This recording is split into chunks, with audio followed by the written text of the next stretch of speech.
Welcome back to Great Day. Previous generations used to say, if you want to keep the peace, don't bring up politics or religion. When the 60s rolled around, that generation of hippies encouraged us to question our government, and we've been doing it ever since.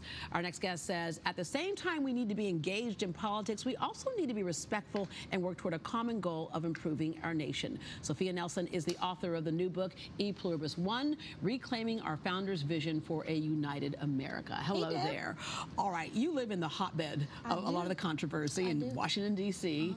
And so what prompted you to write this book? What did you see that said, I have to do something? The 2016 campaign. I mean, we kind of had a precursor that we were going to end up here in this very divided place during the election. And so this book came out actually right the day of the inauguration of the new president. Here we are 18 months later. And we're very divided as a country. So I was a little bit ahead of the curve. I saw it coming. Okay, so we the people are the government and the policymakers. And a lot of times we forget that. We kind of abdicate and get busy in our own lives, and we kind of toss it to somebody else to take care of until we get mad at something. So you have kind of this thing that you want us to do, to kind of practice in our daily lives to unify. One is ask a coworker to lunch, but not just any coworker. Right. Well, look, right now we're in a hotbed of an immigration crisis, right? People, a man was beaten with a brick yesterday, an old 91-year-old man. We're very uncivil and incivil towards each other. So my thing is, get to know somebody who doesn't look like you, who has a different religion than you, but they're an American too, and treat them as such. Because we're very quick to say, but America, we're a land made of immigrants from around the world, but at the same time, we kind of section ourselves off and kind of pit each other against it. We almost become tribal in a sense sometimes. We need to know our history, though. This great republic was formed half slave and half free. Until we have the real conversation about how we started, E pluribus unum, out of many one, that wasn't meant for people that look like you and me or for white women. It was meant for white male landowners. That's the legacy of how we began. And the demographics of this country have made us tribal, as you say, because they're shifting, more brown than more white. It's a different America. Competition among each other, right? Okay. Perform random acts of kindness. This is, even in psychology, they're saying the power that has to do something kind to a stranger.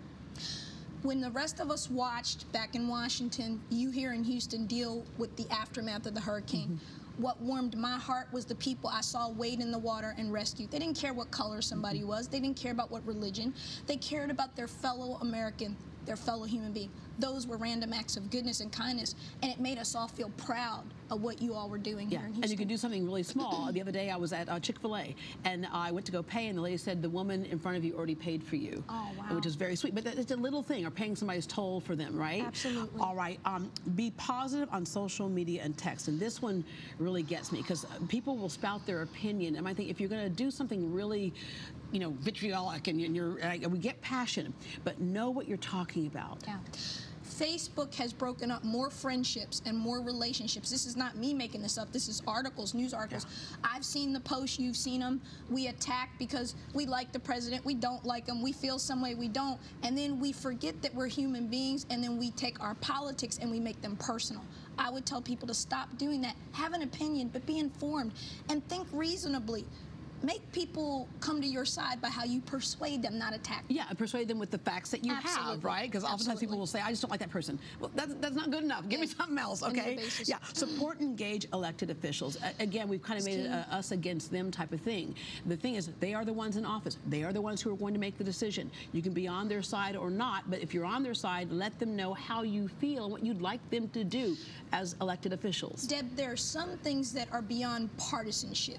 For example, I'll come back again in Houston. I was with Councilwoman Edwards yesterday. She's one of my sorority sisters. And we were talking, and she said, you guys haven't gotten your money yet for the relief. Houston needs $110 billion. Why is Washington holding up that money?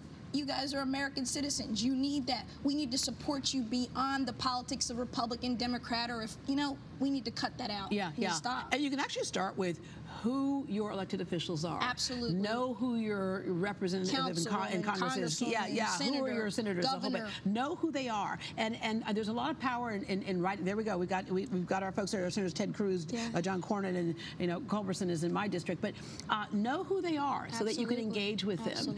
I remember I wrote a letter to Barbara Jordan when I was in 6th grade and our 7th grade, and I said I want to go to the trip in Washington D.C. and my mom said we can't afford it, and she sent a letter back and said education must be your first concern. And so my mom's like, well, if Barbara says you're going, I guess you're going. They got it together, and I was able to go, and she met my If I could bring up one thing on that, you know, the Supreme Court has a vacancy now, and people are saying, well, we can't. Yeah, you can. Write to your senator. The Constitution says the Senate shall advise and consent. Yeah. So you can make an impact. If you like him, tell him. If you don't, tell your senator. But tell them why. Tell them why. Yeah, you can't just say, I just don't like him. In fact, there was a group that sent out a press release, and they got a hold of the press release, and it said, we disagree with President Trump's nomination of this person because, but both the person and the because were blank. Wow. Because they already knew that they were going to disagree just to disagree. Right. So it's Understood. like, wait and see what's going to happen, right? Praise more, complain less, and stop the complaints. This gets back to where we started. E pluribus unum, out of many one. Let me say this. We were never supposed to agree. That's not how this country was founded. We're not supposed to always get along. We're supposed to have healthy tension. Right. We're supposed to argue sometimes, but be respectful. You don't have to attack the other person. Right. It's like being in a court of law. Here's the deal. You have a defense and you have the prosecution, right? Both of you plead your case and then put all the facts out there so people can make a decision.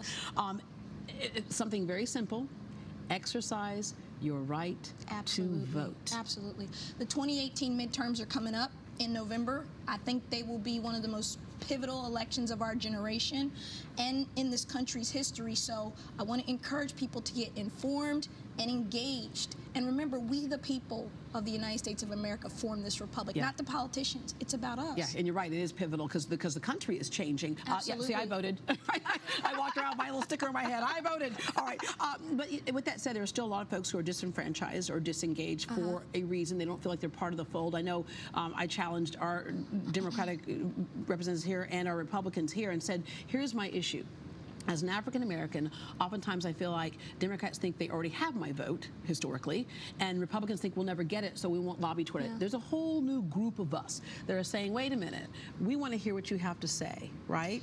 And so we have to make sure they understand that you don't have our vote automatically and that you got to work for our vote. You and I are born post-civil rights generation. Our parents and our great-grandparents were all Republicans when they were black. Then it switched in the 1960s. So one party takes us for granted, one party ignores us. That's unacceptable. But people, you got to know your documents. Have you read the Constitution? Yeah. Read it. We the people of these United States in order to form a more perfect union. Right. And what I tried to do in the book, Deb, was make it simple and break it down into exactly what you and I were talking about. So people knew that people change this country. So this book is, you learn a lot out of this book. And then millennials pick this book up. And those of you who thought you knew the way the system worked, pick this book up because we have to re-engage. Our country, you're right, it's a pivotal point. And so this next time is going to determine where this country goes for the next several decades. Women's rights, civil rights, immigration rights, all of those things are on the table, and they'll last for the next 40, 50 years, what we do today. All right, Sophia, thank you very much. Thanks for having me. By the way, you're in town for the AKA Boulay. You got your pink and green on. You are representing pink and green with your red, white, and blue. United we stand. All right. For more information on Sophia Nelson and her new book, E Pluribus One, we have a link on greatdayhouston.com. Coming up, don't lose your cool over those high energy bills, how the right windows can keep you cool, calm, and comfortable.